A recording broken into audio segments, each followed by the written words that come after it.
Nesse vídeo eu vou te ensinar para que serve e como implementar um algoritmo de MPPT em sistemas fotovoltaicos. Se você ficou curioso, me acompanhe até o final do vídeo para ver isso funcionando na prática. Bora lá! Bom pessoal, dando continuidade então ao assunto de sistemas fotovoltaicos, no vídeo de hoje vamos falar sobre MPPT. Se você não sabe o que significa, MPPT é Maximum Power Point Tracking, ou seja, em português, rastreamento do ponto de máxima potência. E por que a gente precisa disso em sistemas fotovoltaicos? Existem basicamente dois motivos principais para a gente utilizar o MPPT.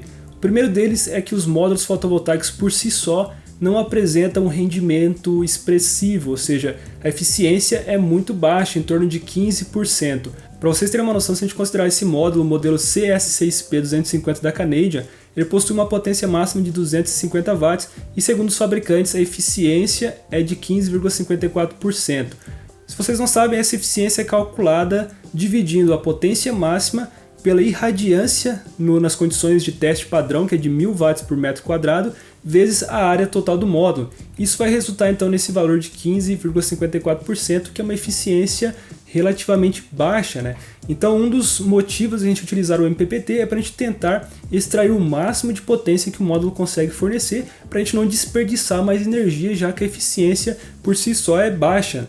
E o segundo motivo é que o módulo possui uma característica de saída não linear. Quando a gente relaciona a tensão e a corrente do módulo, a gente tem uma característica totalmente não linear. O que eu quero dizer com isso? Nessa simulação aqui eu estou considerando uma fonte de tensão não ideal, com uma resistência interna aqui de 0,5, e na saída estou considerando uma corrente que varia de 0 a 9 amperes. Então essa corrente está emulando uma carga conectada nos terminais de saída da fonte. Nesse gráfico eu relacionei aqui no eixo Y a corrente com a tensão no eixo X. E notem que quando a gente não tem uma corrente na saída, ou seja, a gente não tem nenhuma carga drenando potência dessa fonte, a tensão é os 30 volts, né, da tensão interna aqui.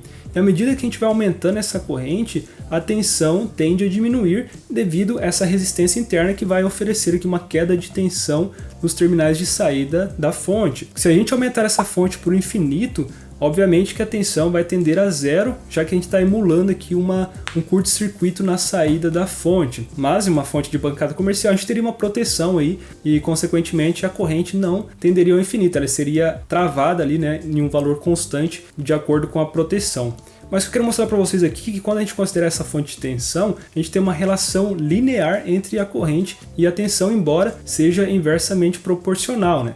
Mas se a gente considerar agora o módulo fotovoltaico, esse modelo eu encontrei na internet, e variar a corrente na saída do módulo também de 0 a 9 amperes, a relação que a gente vai obter na saída, né, da corrente com a tensão vai ter esse aspecto aqui, totalmente diferente daquele que a gente observou, ou seja, não tem nenhuma relação linear aqui entre a tensão e a corrente. Na verdade, existe aqui 3 regiões de operação que fica mais fácil de entender através desse slide aqui. Notem que nessa região aqui a gente tem uma corrente constante, que é aquela corrente informada pelos fabricantes, a corrente de curto-circuito. Então, durante essa região, o módulo fotovoltaico opera como se fosse uma fonte de corrente, fornecendo uma corrente constante, né, para carga. Nessa outra região aqui em verde, a gente tem uma característica parecida com aquela da simulação da fonte de tensão, onde a tensão ela vai diminuindo conforme a corrente aumenta, e a gente tem aqui praticamente uma reta, né, uma relação linear entre essas duas grandezas. Então a gente chama essa região de fonte de tensão, onde o módulo funciona como se fosse uma fonte de tensão, né? E nessa outra região aqui em vermelho, a gente tem uma característica totalmente não linear,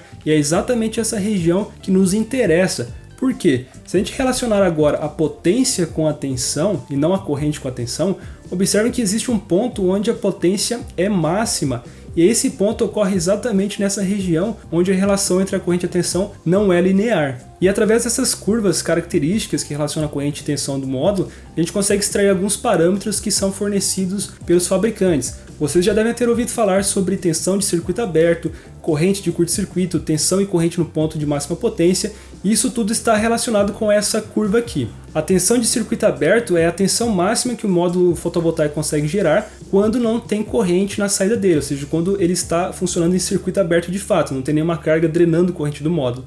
Então é essa corrente essa tensão nesse ponto aqui. A corrente de curto-circuito ocorre quando a gente curto-circuita a saída do módulo, e vai ser a máxima corrente que ele consegue fornecer, está relacionada a esse ponto aqui. Já o ponto do joelho da curva, onde a gente consegue extrair a máxima potência do módulo, né, conforme essa outra curva, a gente chama de ponto de máxima potência, o MPP. Então a gente tem relacionado a esse ponto uma tensão e uma corrente que a gente chama de corrente e tensão no ponto de máxima potência. Bom, então com isso fica claro que a potência que é gerada pelo módulo fotovoltaico vai depender da carga que é enxergada por ele, né? A carga que a gente conecta na saída para extrair essa energia gerada. Então se a gente considerar 4 resistores com valores diferentes, dependendo do resistor que a gente conectar aqui na saída do módulo fotovoltaico, ele vai operar em um ponto diferente daquela curva. Então nesse primeiro caso a gente teria o módulo operando nessa região aqui, para o segundo resistor o módulo operando nessa região, para o terceiro o módulo operando lá no ponto de máxima potência e assim por diante. E a gente consegue emular esses resistores a partir de um conversor chaveado. Conectando o conversor chaveado na saída do módulo fotovoltaico e a saída desse conversor conectado a uma carga, digamos que resistiva, né? Então o módulo está fornecendo uma energia para o conversor processa essa energia e entrega para a carga resistiva. Então olha que interessante, esse módulo fotovoltaico vai enxergar o conversor como se fosse uma carga resistiva variável, onde o seu valor vai depender da razão cíclica de operação do resistor e do valor dessa carga conectada na saída do conversor. Essa tabela reúne aqui algumas topologias básicas de conversores CCCC. A gente tem o conversor Buck Boost, Chuck, C-Peak Zeta, e nesse outro lado da tabela a gente tem o valor da carga, né, da resistência que é enxergada pelo módulo fotovoltaico. Observe que essas resistências vão depender do valor da resistência da carga e da razão cíclica, como eu mencionei. Então a forma mais simples da gente colocar o sistema para operar no ponto de máxima potência seria ajustando essa razão cíclica com base no valor da carga, de modo que a resistência enxergada pelo módulo seja tal que o módulo fique operando no ponto de máxima potência, né? Então a gente precisaria basicamente fazer um cálculo ali manualmente, ajustar a razão cíclica e deixar o sistema operando e boa. Só que na prática não é bem isso que acontece. A curva de operação do módulo fotovoltaico ela varia conforme as condições climáticas. Nesse caso aqui eu estou emulando o módulo fotovoltaico para diferentes irradiâncias solar, mantendo a temperatura constante. E observem como a irradiância afeta a corrente gerada pelo módulo. Então a corrente aqui de curto-circuito ela varia conforme a irradiância aumenta ou diminui. Quanto maior a radiância, maior a corrente, né, de curto-circuito e obviamente maior vai ser a potência no ponto de máxima potência, né? E por outro lado, se a gente manter a radiância constante e variar a temperatura, a gente tem uma curva que afeta principalmente a tensão de circuito aberto e a tensão no ponto de máxima potência, obviamente, né? Então a corrente de curto-circuito é praticamente a mesma, só que a tensão varia muito com a mudança na temperatura. Quanto maior a temperatura, menor vai ser a tensão. Então a solução para isso é a gente implementar o que a gente chama de MPPT, que é um algoritmo que normalmente é adicionado ao controle do conversor CCCC. Então dependendo se a gente tem um sistema off-grid, o conversor CCCC pode alimentar diretamente uma carga em corrente contínua, ou se a gente tiver um sistema conectado à rede, a gente vai ter um segundo estágio que vai ser o inversor, responsável por converter essa tensão contínua em uma tensão alternada.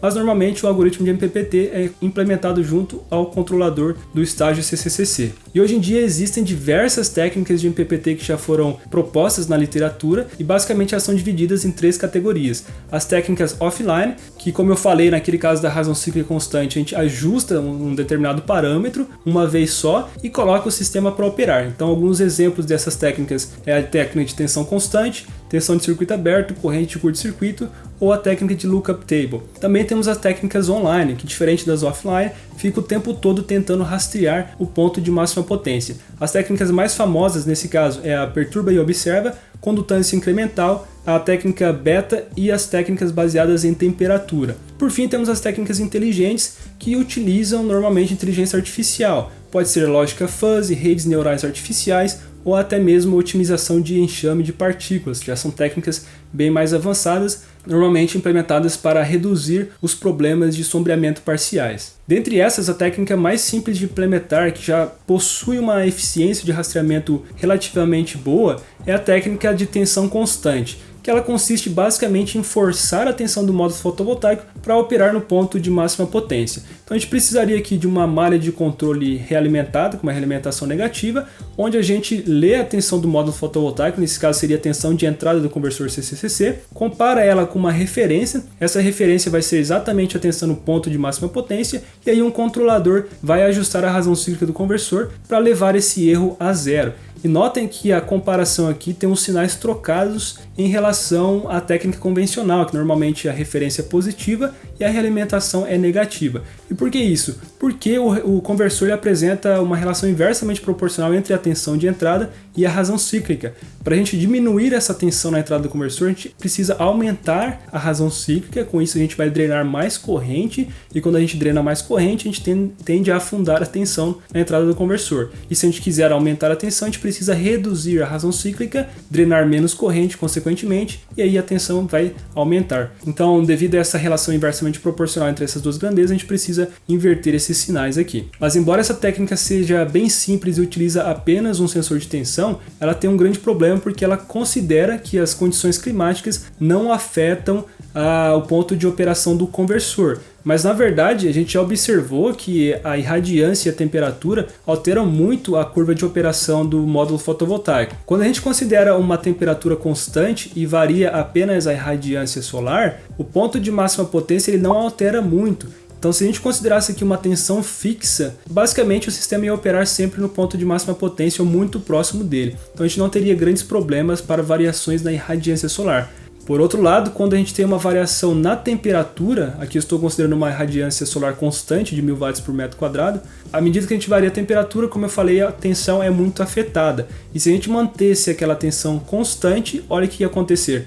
A gente ia sair totalmente do ponto de máxima potência e nesse último caso a gente não ia nem gerar energia porque o sistema ia operar aqui em circuito aberto, né? Então uma solução para isso é a gente tentar atualizar a referência de tensão em vez de mantê-la fixa, e para isso a gente pode considerar a relação linear que existe entre a tensão no ponto de máxima potência e a tensão de circuito aberto. E essa relação é dada por essa equação onde o K define essa proporcionalidade entre essas duas grandezas. E normalmente ele varia entre 0,7 e 0,8, dependendo do modelo do módulo fotovoltaico. Então basta você entrar lá no datasheet e relacionar a tensão do ponto de máxima potência com a tensão de circuito aberto fornecida pelo fabricante, a gente vai ter o valor dessa constante K. Mas qual que é o problema dessa técnica? A gente precisa atualizar essa tensão de referência periodicamente. Então, para isso, a gente precisa desconectar o conversor do módulo fotovoltaico, ler a tensão de circuito aberto, calcular a tensão no ponto de máxima potência, né, através dessa multiplicação,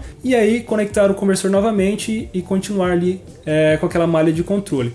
E esse gráfico mostra exatamente o que aconteceria na prática, né? Que eu estou emulando um dia de geração fotovoltaica, que normalmente apresenta essa curva, né? De manhã tem uma geração mínima, aí vai aumentando lá pelo meio-dia tem a geração máxima e depois vai diminuindo até 6 horas da tarde. Então em vermelho seria a curva ideal da potência que o módulo conseguiria gerar, e em azul é de fato a potência extraída do módulo. E notem como periodicamente essa potência vai quase a zero, né? Porque a gente fica desconectando o módulo, lê a tensão de circuito aberto e conecta de novo. E isso, como vocês podem imaginar, causa perdas de energia no sistema, porque a gente fica um certo período sem gerar nada. Lógico que não vai impactar tanto na eficiência, mas a gente vai ter uma certa perda da eficiência. Então uma situação ideal seria a gente ajustar essa tensão de referência conforme as variações climáticas, mas sem a necessidade de desconectar o conversor do módulo fotovoltaico para ler a tensão de circuito aberto. E um método muito utilizado para esse caso seria o método perturba e observa, que é um método online, como eu havia falado para vocês, e ele fica o tempo todo tentando rastrear o ponto de máxima potência. O seu funcionamento é bem simples. Se a gente analisar essa curva que relaciona a potência com a tensão, fica claro que do lado direito aqui do módulo fotovoltaico, se a gente diminuir a tensão, olha o que acontece. Aqui seria a tensão de circuito aberto,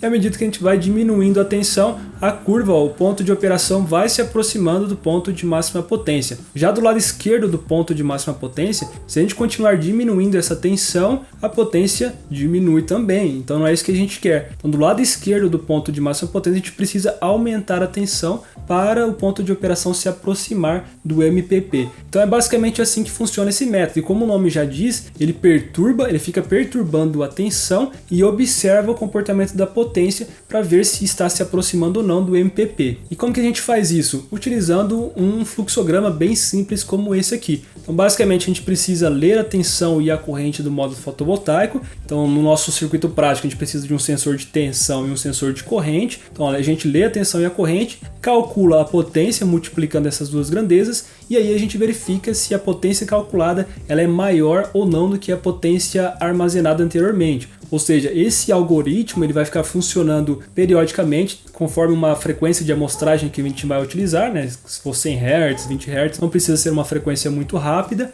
E aí a gente armazena a variável atual, né, da potência, e também armazena a variável anterior que a gente leu na amostragem anterior, passada, né? E a gente compara essas duas grandezas. Se a potência atual for maior do que a potência anterior, quer dizer que a gente está ainda se aproximando do ponto de máxima potência. Então a gente vem para esse lado aqui. Só que a gente precisa saber em qual lado da curva a gente está, porque se a gente está do lado direito, a potência está aumentando, quer dizer que a gente tem que diminuir a tensão.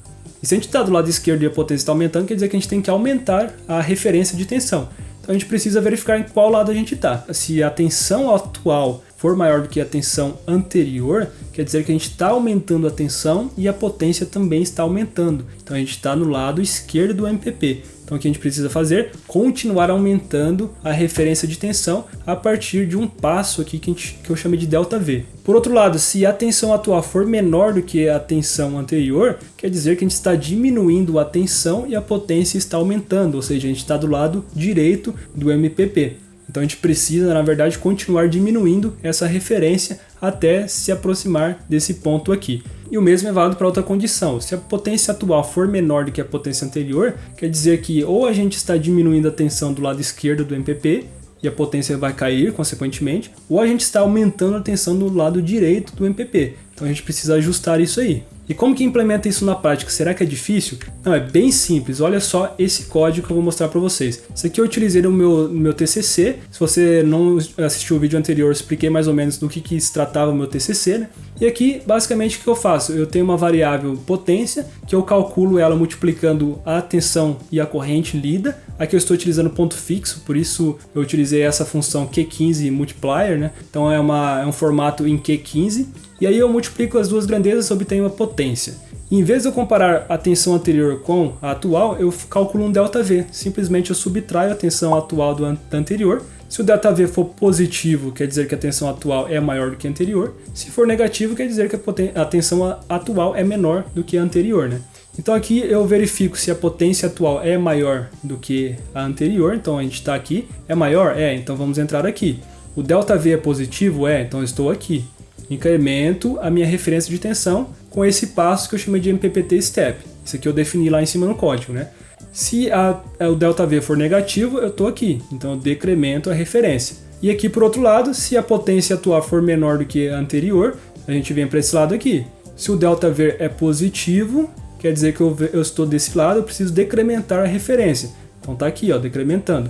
E se for negativo, eu venho para cá, eu preciso incrementar. Simplesmente isso para a gente implementar um MPPT perturba e observa. Por fim, eu só saturei aqui a referência de tensão entre dois extremos aí de operação para a gente não incrementar demais ou decrementar demais essa referência, e depois eu atualizo os valores passados, né, armazenando os valores presentes. E ainda tem uma outra sacada muito interessante que eu utilizei no código final do meu TCC para agilizar, né, para deixar esse algoritmo mais rápido, que é o que? Em vez de eu deixar ele funcionando por si só, no começo eu pego a referência de tensão e decremento ela com um passo muito alto. Então, normalmente o sistema começa operando com o módulo fotovoltaico lá na tensão de circuito aberto. Então a gente sabe que a gente precisa diminuir a tensão até chegar próxima do MPPT.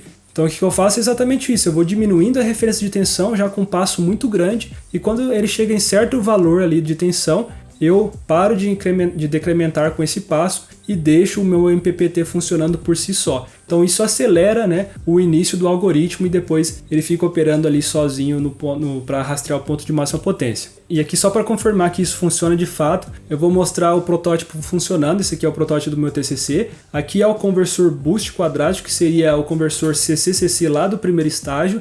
Então é aqui no controle desse conversor que eu implementei o MPPT. E nesse teste, como eu estava testando apenas o MPPT, eu não tinha o inversor operando ainda. Então simplesmente eu conectei, né, uma fonte de tensão que emula o módulo fotovoltaico na entrada do conversor CCCC, do boost quadrático, e na saída do conversor eu conectei uma carga resistiva apenas, né?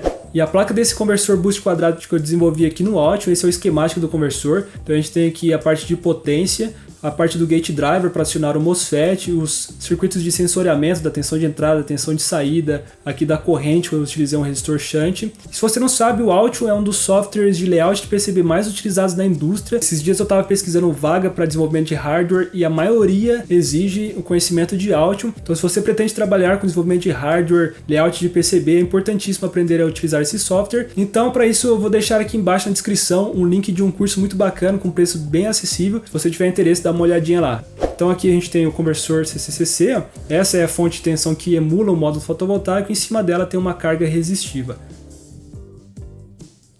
Esse é um software que eu utilizei para controlar a fonte de tensão, né, que emula o módulo fotovoltaico. E olha que interessante, eu consegui configurar aqui um padrão como se fosse um módulo fotovoltaico operando durante um dia, né? Que é aquela curva característica que ele começa gerando menos energia, ao longo do dia chega lá por volta de meio-dia tem a potência máxima e depois vai diminuindo novamente. Então em vermelho seria a potência ideal, máxima fornecida pela fonte, e em verde é a potência que está sendo de fato extraída pelo conversor CCCC. Então vamos ver isso aqui operando.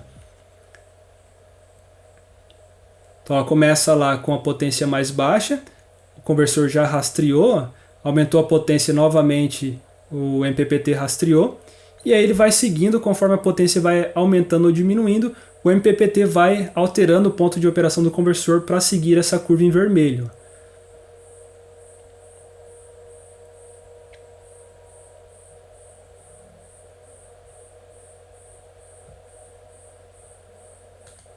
Ó, chegou na potência máxima e começou a diminuir até chegar na potência mínima. E o conversor sempre seguindo essa curva em vermelho, que seria a referência de potência, né? Ao final aqui, esse software ele gera o fator de rastreamento, que seria basicamente uma eficiência.